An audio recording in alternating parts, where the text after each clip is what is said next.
1 year. All it takes is 1 year for God to completely transform your life. Genuinely, friends, reflect on where you were at this time and this day last year. Who you were, what were your dreams, and what were some things you were struggling with. Now look at where you're at today. Regardless of how it went, good or bad, another year will pass. But you can dictate how that year will go by two choices that you make every single day. The first choice is safe, it's comfortable, it's only hoping and praying things will change, while the second is challenging and requires more effort. It's putting faith into action and being an active participant in God's plan and truly aligning with His will.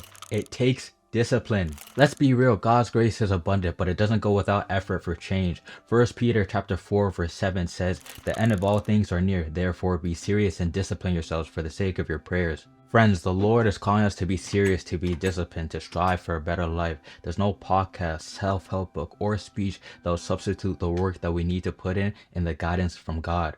Faith without works is dead, so we must make progress and change for the better to truly reap what we sow.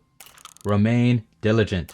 Here's the truth. We severely underestimate how much can get done in a year by the grace of God and the efforts that we put in. Genuinely, friends, when I asked you to reflect back on how you were last year, did you think about all the changes that you made that strived you for the better, the stuff that you learned, the stuff that you got better at, things that you previously thought it was impossible for you to do, you got done within a year?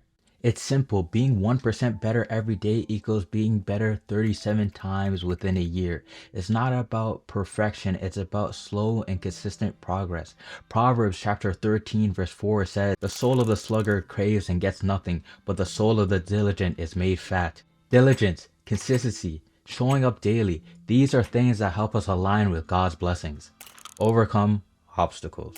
You have to understand that voice in your head where it's like, why do I even stir? Why don't I just quit? Often because we get paralyzed with the fear of looking at the grand scheme, looking at the bigger picture, focusing on the 100% as opposed to the 1% progress each day. Think about Noah. God gave him an impossible task from my perspective of building an ark. He faced ridicule, he faced doubt, but he worked obediently day in and day out by trusting God, plank by plank. He wasn't overwhelmed by the grand scheme of building the ark, but each time the day passes, he continued to trust in the work of God, and through that hard work that he put in, he was eventually saved, and he saved his family as well. Like, that's the sort of obedience that you have in conjunction with staying diligent, trusting God, and still putting the work to be able to reap what you sow. It's never too late. Friends, you have to remember it's never too late to start. You may not be able to change the past, but with God, you can definitely change your future. His grace is sufficient for you, but that grace isn't a substitute for you not being able to put in the effort. A lot can happen in a year when you combine God's unwavering support and your commitment to growth. You have the ability to take action. You can use this video as a reference point to be able to showcase your 1 year transformation. Your future self will thank you. So friends, I thank you so much for watching this video. If it resonated with you, please leave a like and subscribe. Thank you always, and God bless.